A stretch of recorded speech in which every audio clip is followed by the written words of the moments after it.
الحمد لله رب العالمين والصلاة والسلام على أشرف الأنبياء والمرسلين وعلى آله وصحبه أجمعين. رب اشرح لي صدري ويسر لي أمري واحلل عقدة من لساني يفقه قولي. سبحانك لا علم لنا إلا ما علمتنا إنك أنت العليم الحكيم ولا حول ولا قوة إلا بالله العلي العظيم. أما بعد. Muslimin sidang Jumaat yang dirahmati Allah sekalian, kita ambil beberapa minit sebelum masuknya solat fardu Jumaat untuk kita mendapatkan dan memperoleh beberapa ilmu, mudah-mudahan menjadi panduan petunjuk kepada amalan yang kita amalkan. Ilmu tanpa amal sia-sia ilmu. Begitu juga sebaliknya, bila kita beramal mesti kita ada ilmu tentang apa yang kita amalkan. Jadi kita masuk pada Jumaat kali ini, amalan untuk mendapatkan sebanyak-banyaknya pahala di hari Jumaat. Apakah amalan yang kita nak lakukan pada hari Jumaat?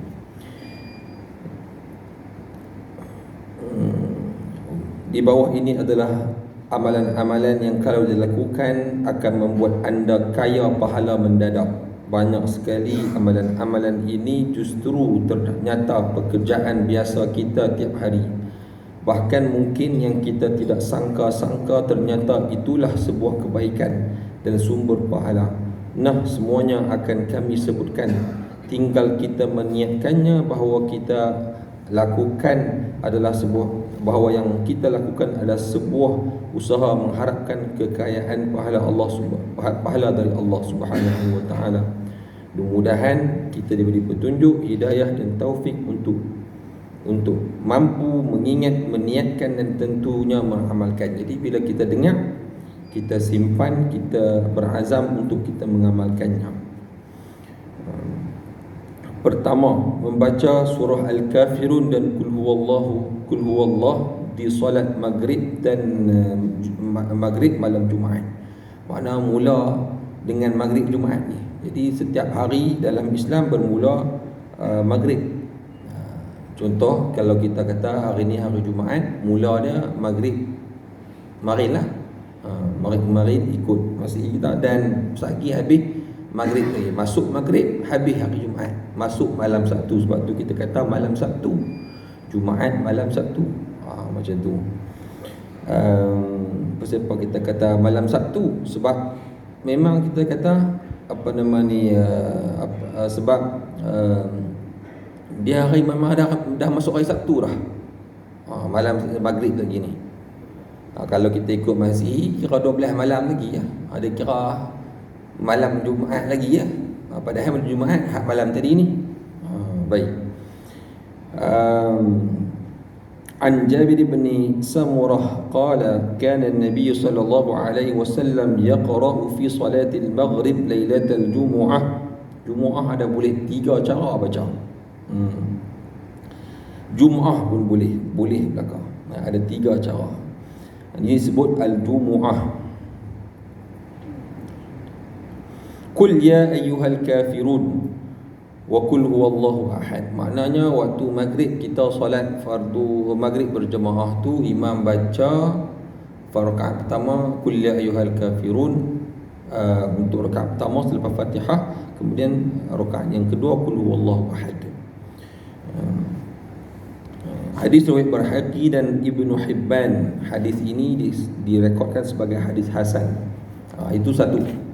Jadi kalau kita jadi imam untuk maghrib Jumaat, maghrib malam Jumaat tu, bermula hari Jumaat tu, mana kita baca kuliah dan juga qul huwallahu ahad. Dia kata apa? Maknanya Rasulullah baca untuk solat maghrib malam Jumaat itu qul ya ayyuhal kafirun qul huwallahu ahad. Yang kedua, bacaan solat Isyak malam Jumaat. Yang Isyak baca apa pula? Jumaat. Dalam hadis Jabir bin Samurah yang sama dengan hadis di atas, Dalam riwayat Ibnu Hibban ditambahkan, wa kana yaqra'u fi salatil isya'il akhirah lailatul jumu'ah suratul jumu'ati wal munafiqin. Dan Nabi SAW membaca pada solat isyak pada Jumaat ialah al-jumu'ah dan munafiqun. Panjang dia satu muka, dua muka, tiga muka surat. Tiga muka surat. Tiga muka surat yang semain isyak tu. Kadang-kadang kita baca semuka pun ada setengah tempat ingat. Mau baca panjang kata. Padahal Nabi pernah baca surah Al-Jumu'ah. Surah Jumu'ah ni semuka setengah. Surah Munafiqun semuka setengah. Jadi tiga muka. Cuma masalah kita ni sebenarnya kelemahan iman kita. Tapi ada masanya juga. Kalau kita semayang berjemaah, imam dengar ada tangisan budak-budak, waktu tu kena pendek lah. Jadi kalau tak ada apa hal, macam biasalah. Itu pun kena pandai juga. Kalau kita nak berkeras juga, ayat tu tak apa nak bagus, tak berapa nak cantik, tak berapa nak kena. Kalau macam tu kan, semua boleh, semua sihat, semua okey. Jadi macam biasa. Kalau kita boleh buat Jumaah al-munafiqun. Saya ingat saya sendiri pun tak pernah lagi buat al-Jumaah dengan munafiqun dalam solat isyak. Bulan Jumaat nanti insya-Allah kita akan buat. Main Jumaat dah biasa dah sekali. Tapi di sini belum lagi. Nanti kita akan buat. Tapi nak tengok pasal kesian lah. Tapi tak ada masalah. Kalau kata Pak Wan Saleh kita mana ada umur 50 lebih, 90 lebih boleh tahan mayang subuh. Ini doa kita ni. Alhamdulillah. Ada orang tak nampak. Boleh subuh, boleh duduk diri sejadah dengan insan ni. Kalau kata bawah 90 tu tak boleh nak main subuh, rasa macam malu kau tu. Sembahyang Jumaat subuh, kita pun malu tengok. Keluar lewat, orang habis keluar dia duduk ada lagi. Apa sebut kebaikan tu insya-Allah. Tapi Tuhan kita pun dia kadang pun tak orang dengar dah. Tak apalah sebut pun. Dia sebut. Jadi kita malu, kita dari pun hak muda ni malu. Orang 90 lebih pada kita. Kan? Patutnya dia tak larat dah. Letih dah, kan? Nak berdiri pun tak larat. Tapi kita yang kadang lebih muda daripada dia nak bangkit berdiri, sat lama sikit pun tak mampu dah. Ini satu benda yang malu lah kita pada kita kan. Ataupun adakah kerana Allah SWT tarik nikmat pada kita? Nikmat apa? Nikmat kita beribadat kepada Allah Subhanahu Wa Taala. Jadi kita rasa tak boleh. Tang lain tentang keduniaan, kadang-kadang kita sanggup duduk berlama-lama. Ini kena kita pakat-pakat lah. Tengok kadang-kadang benda-benda yang kadang-kadang tu kita pun tak tahu boleh pahala ke tak, tapi kita sanggup tunggu lama-lama untuk tengok, untuk dengar, untuk duduk kat situ. Tapi kalau benda yang kita kalau duduk lama lagi banyak pahala, pasal apa kita berasa macam segan nak duduk, tak boleh nak duduk, rasa panas dan sebagainya. Itu ada problem lah. Ini tengok kita try tengok kan, bila-bila besok kita baca solat pada isyak Jumaat, malam Jumaat kita baca surah Al-Jumu'ah Al-Munafiqun, 3 muka surat. Ibnu Rajab dalam Fathul Barinya menyatakan bahawa Abu Usman As-Sabuni mensahihkan hadis ini. Ada kalangan ulama mensahihkan hadis ini.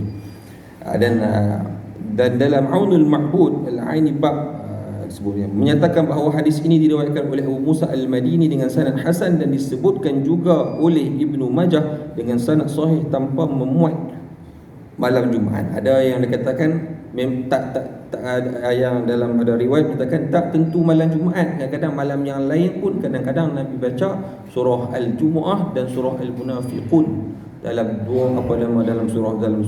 dalam solat isyak. Jadi kalau kita baca hadis ni, memang kita berasa macam teruknya kita.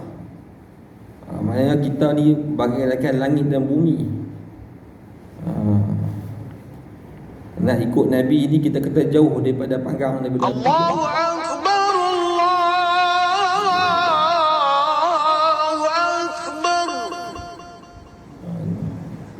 Akbar. Allahu Akbar, Allahu Akbar. Asyhadu. Satu dan ikut kita baca tiga untuk ketiga. Solat subuh berjamaah. Solat subuh berjamaah. An Abi Ubaidah bin al-Jarrah qala Rasulullah sallallahu alaihi wasallam ma min as-salawati salatun afdalu min salati al-fajr yawm al-jum'ah fil jama'ah wa ma ahsabu man shahidaha minkum illa maghfuran lah. Rasulullah sallallahu alaihi wasallam bersabda, tiada satu solat pun yang paling afdal melebihi solat subuh di hari Jumaat dengan berjamaah. Aku meyakini orang yang berjamaah melakukannya dari kalian pasti akan diampuni. Hadis riwayat At-Tabrani dengan sanadnya dhaif disebut sini. Sudah tidak asing lagi bagi kita bahawa untuk hari biasa laksanakan solat subuh berjamaah diberi pahala solat semalam suntuk dan juga mendapatkan jaminan perlindungan dari Allah. Maksudnya untuk hari biasa solat subuh berjamaah, dia seolah-olah seperti dia bangun malam seluruhnya. Jadi malam kita kira berapa jam? Maknanya siapa yang solat subuh berjamaah tu seolah-olah dia dah bangun mendirikan solat malam sepanjang malam. Siapa yang pada kita sanggup untuk solat qiyamul lail, tahajud, hajat dan sebagainya sepanjang malam? Tak ada siapa. Jadi paling kurang kita main solat subuh berjamaah. Rugi kalau kita tak boleh nak main subuh berjamaah. Tak kira lah kalau tak main masjid kita ni pun, masjid banyak masjid, tolong ada aku ni, ada orang saja nak pipi daripada saja dia pergi sembahyang masjid jauh, pergi zahir, nak berasa. Kadang ada orang yang jenis dia nak berasa masjid ni, masjid tu, masjid ni, silakan, tak ada masalah. Tapi pastikan kita solat subuh berjamaah. Macam masjid kita ni alhamdulillah rasanya ramai, saya ingat 80 orang lebih dah suku subuh. Okey, bingkat lah alhamdulillah. Jadi yang masih belum boleh itu usaha, yang dah boleh main, yang boleh berada dah, tu cuma kita nak doa pada Allah supaya kita dapat beristiqamah terus sampai akhir hayat kita. Biar kita mati dalam solat subuh pun lagi baik kan? Untuk hari Jumaat ada bonus tambahan pula. Tu hari biasa. Untuk hari Jumaat siapa sembahyang subuh berjamaah hari Jumaat ada bonus lagi, iaitu hanya dengan sekadar hadir untuk mendapatkan solat jemaah, keampunan Allah Ta'ala pasti akan kita dapatkan. Hadis ini sekalipun dhaif, namun makna dan kandungannya adalah sahih. Sudah kita ketahui bahawa solat berjemaah yang paling afdal adalah pada solat subuh. Orang yang melakukannya mendapatkan pahala solat semalam penuh, dan ketika kelebihan ini ditambah dengan kelebihan yang lain, iaitu amal ibadah di hari Jumaat akan dilipat gandakan, maka otomatiknya, dia guna bahasa otomatiknya, akan menjadi yang terhebat. Jadi kita pastikan untuk solat. Kalau kita nanti insya-Allah kita baca pula nanti ni apa berkaitan dengan buku-buku solat berjamaah, supaya akan meningkatkan motivasi dan semangat kita untuk kita kata konsisten dan untuk kita dapat istiqamah solat berjamaah insya-Allah. Wassallallahu ala sayyidina Muhammad wa ala alihi wasahbihi wasallam. Walhamdulillahirabbil alamin. Bismillahirrahmanirrahim. Alhamdulillah wassalatu wassalamu ala Rasulillah. Allahumma anfa'na bima 'allamtana wa 'allimna ma yanfa'una wa rabbana zidna 'ilma warzuqna fahma. Rabbana atina fid dunya hasanah wa fil akhirati hasanah wa qina 'adzaban nar. Sallallahu ala sayyidina Muhammad wa ala alihi wasahbihi wasallam. Alhamdulillahirabbil alamin.